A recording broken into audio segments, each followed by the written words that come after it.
En este segundo encuentro queremos detenernos en la audiencia de conciliación y simplificación de trámite prevista en el artículo 85 del nuevo Código de Procedimiento Laboral, porque consideramos que se constituye en el corazón del proceso.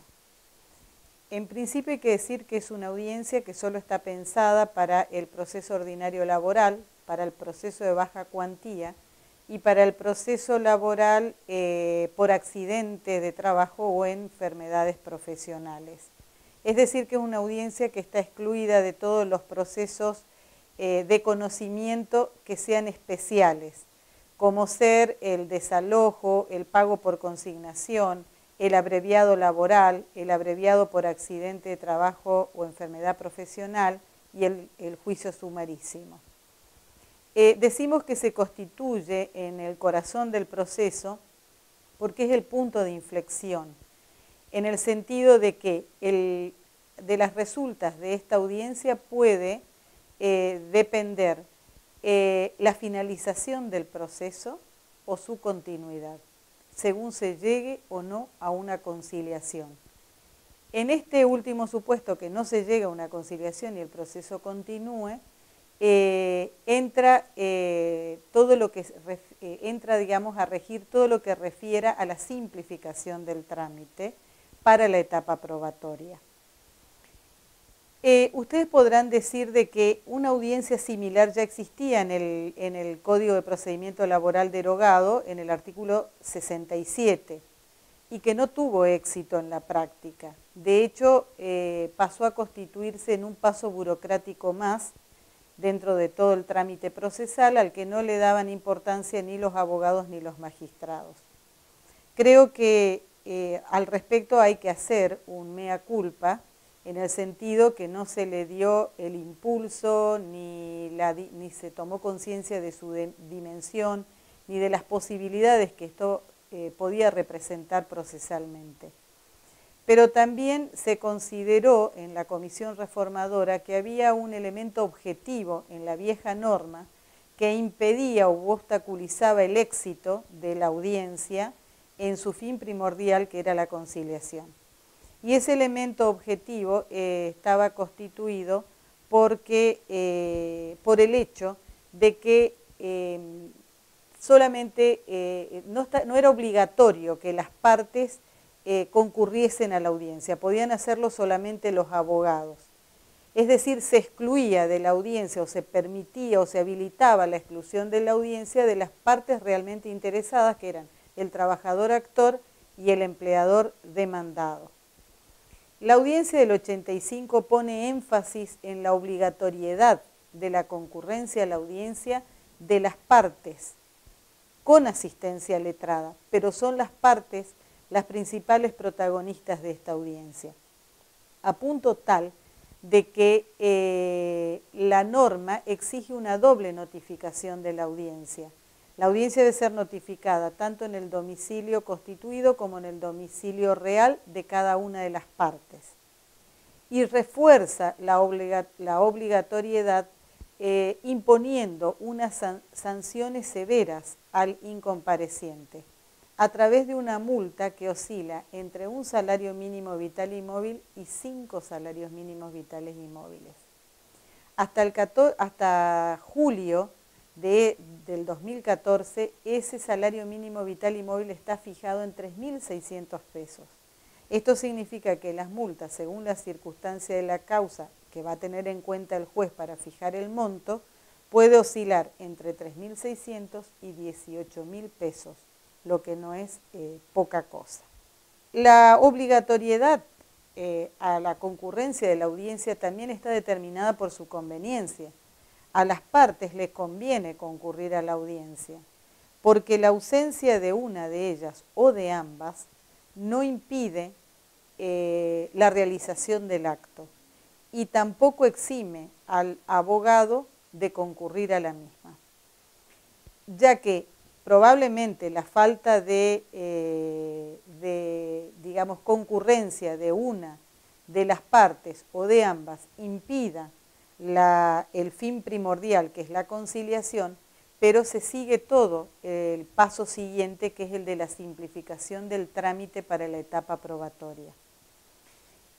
En este sentido, si las partes no concurren, el juez abrirá a prueba, proveerá las pruebas eliminando las que sean superfluas, innecesarias, improcedentes, meramente dilatorias, designará los peritos y fijará los puntos de pericia, resolverá todas las impugnaciones que hayan sido formuladas y además podrá, si corresponde, declarar la cuestión de puro derecho por auto inapelable. De manera tal de que cabe recordar acá que la parte que debió concurrir a la audiencia y no fue, de todo lo que resuelva el juez en la misma, queda notificado por nota. Pero además, cabe recordar también que por el artículo 245 del Código de Procedimiento Civil y Comercial, que en este punto opera como supletorio del Código de Procedimiento Laboral, todas las cuestiones que se resuelvan en audiencia son recurribles en la misma audiencia. Es decir, que si la parte no concurre a la audiencia, ya no puede interponer recurso alguno, ni siquiera el de revocatoria, contra lo que el juez haya resuelto en esa audiencia. La ausencia de la parte de la audiencia entonces lo coloca en una situación procesal, digamos, desfavorable en algún aspecto. Y esa situación desfavorable se acrecienta si el demandado no concurrió al proceso y no contestó la demanda, o habiendo concurrido, la contesta tardíamente, es decir, se coloca en una situación de, digamos, no contestación de la demanda. En ese caso, el artículo 87 del Código de Procedimiento Laboral establece que si el juez considera de que no existen hechos esenciales a probar, porque esos hechos ya están acreditados por la prueba documental que aportó el actor, o emergen del reconocimiento tácito o implícito que implica el silencio del demandado, reforzado por su ausencia en la audiencia de conciliación, puede prescindir del auto de apertura a prueba de la etapa probatoria y llamar directamente a autos para dictar sentencia. Es decir, que la ausencia o la incomparecencia a la audiencia del artículo 85 tiene que ser muy pensada y muy meditada por las partes, por las consecuencias procesales desfavorables que les puede acarrear. Pero sin ninguna duda, digamos, la audiencia tiene como mira principal la conciliación, y dentro de las dos posibilidades, la conciliación total y la conciliación parcial, el objetivo primordial es la conciliación total, es decir, que el proceso logre extinguirse a partir del acuerdo celebrado entre las partes en esa audiencia. De modo tal que el Código también, digamos, apunta con una serie de normativas a favorecer la conciliación de las partes. ¿Cuáles son estas normas? En primer lugar, la libertad que tiene el juez dentro de la audiencia para opinar, para sacar conclusiones, para apreciar las circunstancias, para manifestar o hacer propuestas conciliatorias, de modo tal que el juez no se ve constreñido por el peligro del prejuzgamiento. Nada de lo que el juez diga o haga en la audiencia puede constituir prejuzgamiento y una causal para ser apartado del conocimiento de esa causa. Pero además, con igual propósito de impulsar la conciliación de las partes y por supletoriedad del artículo 36 del Código de Procedimiento Civil y Comercial, que fija las facultades ordenatorias e instructorias que tiene el juez laboral puede interrogar libremente a las partes sobre los hechos lícitos controvertidos. Y esto es importante porque de ese interrogatorio libre que el juez puede hacer, pueden surgir datos, elementos que se pueden trabajar, que se pueden elaborar, que pueden, digamos, facilitar el acercamiento de las partes hacia una conciliación, si no total, al menos parcial. También a través de la supletoriedad de esta norma, más precisamente el inciso tercero, el juez puede proponerle a las partes replantear las pretensiones cuando las pretensiones de las partes o de las defensas de las partes aparecen como verdaderamente insostenibles dentro del proceso y que haya una poca o escasa probabilidad, o nula incluso, de que sean receptadas en la sentencia.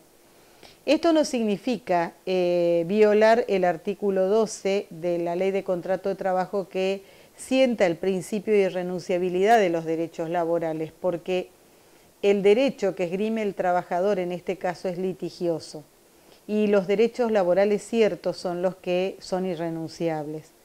Si nosotros pensamos que por cualquier derecho que el trabajador reclame en un proceso se torna irrenunciable, la norma del artículo 12 de la Ley de Contrato de Trabajo entraría en colisión con la del artículo 15 de la misma ley, que prevé la posibilidad de conciliar o de transar siempre que el acuerdo al que se arribe implique una justa composición de la litis.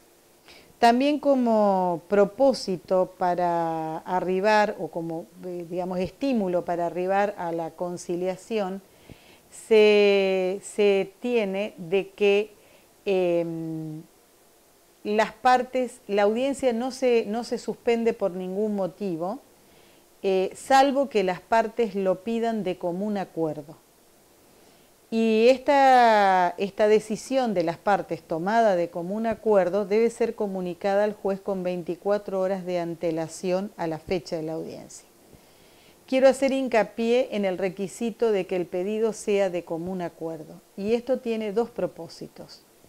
El primero es que la audiencia no quede en manos de la voluntad de una de las partes, que puede estar pidiendo la suspensión de la audiencia como con un objetivo que, dicho en el léxico de pasillos, sería como chicana, digamos, para alargar injustificadamente el proceso. Y la otra es porque si la suspensión es pedida por mutuo acuerdo, quiere decir de que las partes están conversando, están en contacto. Y si están en contacto y están conversando, es seguramente para acercar posiciones y para lograr un acuerdo. Con lo cual, si el juez les facilita ese espacio temporal para que lleguen a ese acuerdo, cuando vengan a la nueva fecha de audiencia, seguramente ya traerán un acuerdo para ponerlo a consideración del juez. El juez lo evaluará, verificará si no vulnera el orden público laboral, si no quebranta el principio de irrenunciabilidad, si con eso se llega a una justa composición de la litis, y lo homologará. Y siempre será un acuerdo en el marco de la audiencia de conciliación. También la ley le da otra herramienta al juez, con el mismo propósito. Si el juez en el curso de la audiencia ve que las partes están a punto de llegar a un acuerdo, falta limar ciertas asperezas, falta ponerse de acuerdo en algunas cuestiones puntuales, y el margen de tiempo de la audiencia no facilita esa posibilidad, el juez puede fijar un cuarto intermedio de manera tal de darles a las partes el tiempo necesario para que afinen la puntería, como se diría vulgarmente, y pueda venir a la próxima fecha ya con un acuerdo conversado, hablado, que también lo exponen al juez, y en el marco de esa audiencia el juez lo evalúa y en su caso lo homologa. La otra, digamos, las otras herramientas que el Código ha brindado para facilitar o favorecer la conciliación de las partes en esta audiencia es de naturaleza fiscal. El artículo 21 del Código de Procedimiento Laboral establece de que si las partes arriban a una conciliación en el marco de esta audiencia, el demandado queda eximido de pagar el fondo de justicia. Y también, si el acuerdo se arriba en el marco de esta audiencia, quedan eximidos de abonar el impuesto de sellos. Esto tiene el siguiente fundamento. Como en la audiencia de conciliación interviene directamente el juez puede formular propuestas conciliatorias, tiene un rol activo en ese acuerdo al que van a arribar las partes. El acto de la audiencia y su consecuente homologación, si se arribó a un acuerdo, participan de la naturaleza jurídica de acto procesal al igual que la sentencia. En cambio, si después de esta audiencia las partes quieren arribar a un acuerdo y lo hacen extrajudicialmente, fuera del proceso, sin la intervención del juez, y después arriman ese acuerdo al juicio para que el juez simplemente lo homologue para darle firmeza y autoridad de cosa juzgada, al no participar el juez activamente en ese acuerdo, la naturaleza jurídica a los fines impositivos es la de contrato y entonces se tiene que pagar el impuesto de sellos. Es decir, que hasta fiscalmente es conveniente que las partes aprovechen la audiencia del artículo 85 para arribar a un acuerdo si es que esta voluntad conciliatoria existe. Si el objetivo primordial de la audiencia es la conciliación, indudablemente el juez va a tener que manejar en esa audiencia determinadas técnicas que no son propiamente jurídicas y que son muy utilizadas en la mediación. En primer término, el juez va a tener que dejar al inicio de la audiencia fijada cuáles son las reglas de juego. Y es decir, va a fijar las pautas con las que se va a desenvolver la audiencia.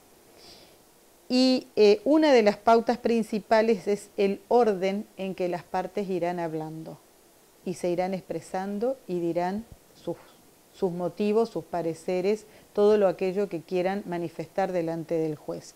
Pero el orden en que vayan hablando es de vital importancia porque si todos hablan al mismo tiempo, la audiencia se transforma en un caos, se pierde el objetivo y el juez, que tiene que ser escucha activa, no va a poder escuchar efectivamente a las partes. Todo va a terminar en una gran confusión.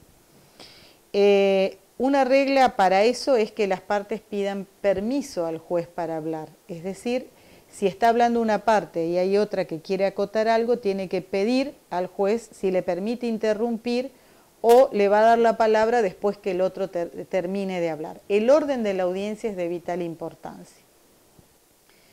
Otra cuestión importante es la empatía que el juez va a generar con las partes. El juez tiene que desprenderse de la toga, no se tiene que poner en el rol de autoridad. La autoridad del juez emana por sí sola, porque todos abogados y partes saben que es quien tiene la decisión final. Por lo tanto, el juez no tiene que imponer autoridad, la autoridad se impone sola. Lo que el juez tiene que hacer es generar la confianza en las partes. Y para generar la confianza en las partes no debe perder de vista de que quien se va a sentir más débil en esa audiencia es el trabajador. Y por más que esté apoyado por su abogado, el trabajador tiene que necesitar poder comunicarse libremente con el juez y para eso tal vez el juez tenga que bajar el lenguaje al nivel del trabajador. No todos los trabajadores manejan un amplio vocabulario. Muchos, según su grado de instrucción, según su nivel cultural, pueden verse limitados en el vocabulario. Y el juez tiene que procurar entenderlos y procurar hacerse entender. Este es otro requisito u otro tip, como dicen ahora, para poder lograr el éxito de la audiencia que se basa básicamente en la comunicación, en la posibilidad de comunicar las partes. Es la inmediación del juez con las partes, esta audiencia. El Centro de Capacitación, a través de la doctora Alejandra Barrio Nuevo, elaboró un cuadro de conocimientos, habilidades y técnicas y actitudes que tiene que tener el juez en esa audiencia. En primer lugar, el juez no puede llegar a la audiencia sin conocer la causa. tiene que saber qué pidieron las partes en la demanda, qué defensas hicieron en la contestación de la demanda, cuáles son los hechos controvertidos, cuáles son las pretensiones. Es decir, tiene que tener un manejo de la causa, un conocimiento tal que le impida el desenvolvimiento seguro en la audiencia. Si el juez se muestra inseguro o dudoso, no despierta confianza y no existe posibilidad de conciliación alguna.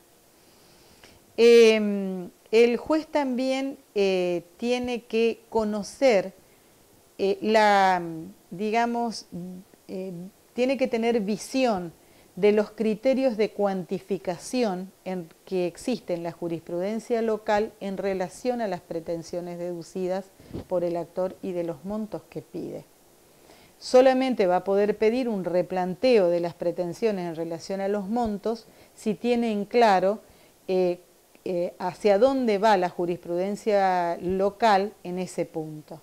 Entonces, por ejemplo, si se está en un accidente, frente a un accidente de trabajo, se sabe que toda la jurisprudencia laboral, por lo menos de la primera circunscripción judicial, apunta hacia la aplicación de la fórmula Moore mejorada por el criterio expresado por la Sala Tercera de la Cámara de Apelación en lo Nacional en la causa Méndez.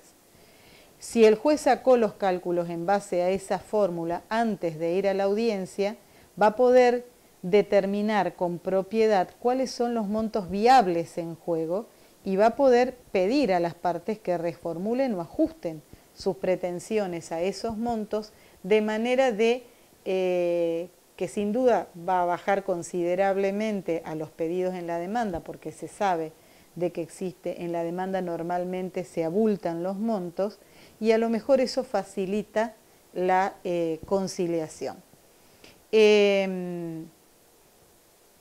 La otra técnica que nos aporta la mediación es el del parafraseo. ¿Qué significa parafrasear? No cabe duda que las partes que están en conflictos llegan a la audiencia con una gran carga emocional. Y esa carga emocional va a hacer que las partes se expresen muchas veces con adjetivos ofensivos, denostadores de la otra parte. Y lo que el juez tiene que hacer es justamente bajar esos decibeles emocionales y objetivar el reclamo u objetivar las defensas. ¿Y cómo lo logra? Con el parafraseo, es decir, repitiendo lo que la parte está diciendo, pero quitándole todo el componente adjetival y emocional que contiene la expresión hecha por la parte. Por ejemplo, decirle, bueno, usted me está queriendo decir que a usted no se le pagaron los salarios acorde a la escala salarial vigente. Es decir, objetiviza la pretensión y el reclamo, liberándola de toda connotación peyorativa, insultante, ofensiva con que haya expresado la parte. Esto hace que la parte emocional se vaya bajando los decibeles y entonces pueda lograrse una comunicación donde queden en claro cuáles son las pretensiones, cuáles son los hechos en los que basan esas pretensiones y cuál es, digamos, la pretensión viable en tanto vista desde la pretensión en sí misma como desde los montos que se reclaman. Y tal vez allí se pueda lograr arribar a una conciliación. Este cuadro es muy interesante, yo se los propongo que lo bajen de internet, de la página del centro, y lo tengan en cuenta, porque para nosotros los jueces va a ser una herramienta muy útil en esta audiencia y creo que también para los abogados. Conocer estas herramientas les va a permitir también interactuar con el juez en la audiencia con mucha más facilidad. Creo que los jueces no debemos dejar pasar la oportunidad de procurar la conciliación en esta audiencia. No podemos ser jueces perezosos, jueces que se manejen con desidia en este punto, porque si no apuntamos a la conciliación y no logramos conciliar en el mayor número posible de juicios en trámite en nuestros juzgados, nos vamos a ver complicados a la hora de dictar sentencia, porque todo este tiempo que implica la inversión temporal en la preparación de la audiencia y en el desarrollo de la audiencia es tiempo que se le va a restar al dictado de sentencias. Por lo tanto, para el juez es conveniente procurar la mayor cantidad de conciliaciones posibles. Para las partes es importante conciliar porque lo que se decida va a ser en virtud de un acuerdo, van a ser ellos libremente los que van a acordar la forma de solucionar su conflicto y no va a venir por una sentencia impuesta por el juez. Es decir, van a tener mayor satisfacción en la solución del litigio que en aquella solución que le pueda imponer el juez a través de una sentencia. Para los abogados es también importante la conciliación porque van a tener, digamos, la posibilidad de cobrar sus honorarios profesionales en mucho menos tiempo que si se tramita todo el proceso y esperan la sentencia para una regulación de honorarios. En este sentido, todos los que hemos participado en la comisión reformadora del Código tuvimos en miras este punto crucial, la de los honorarios de los abogados, a la hora de la audiencia de conciliación. Y entendemos de que la audiencia de conciliación también debe ser un espacio para que los abogados se pongan de acuerdo y concilien respecto de sus propios honorarios. Es decir, que al término de la audiencia salgan las partes satisfechas y salgan los profesionales satisfechos. El juez le va a dar el espacio amplio y necesario para llegar a ese acuerdo sobre los honorarios. Pero si ese acuerdo no se llega, no se arriba, yo en lo particular no puedo comprometer en esto a los demás jueces, pero entiendo que si no se hubiese llegado a una conciliación sobre el fondo de la cuestión litigiosa, de lo que involucra a las partes, en esa audiencia el juez, como dijimos antes, tiene que abrir a prueba y tiene que resolver un montón de cosas que significan, que tienen significación en la etapa probatoria y que hacen a la simplificación de esta etapa. Y si el juez tiene que hacer todo eso, habrá dado un paso gigantesco en la etapa probatoria. Y por lo tanto, los honorarios profesionales que se regulen tienen que ser regulados contemplando como que transcurrió una etapa y media. A los fines arancelarios, la etapa del proceso laboral está dividido en dos etapas. Si se concilia en la audiencia del 85 y se entiende que con esta conciliación se ha avanzado lo que se hubiera avanzado normalmente en una etapa y media, se regula en base a eso los honorarios profesionales.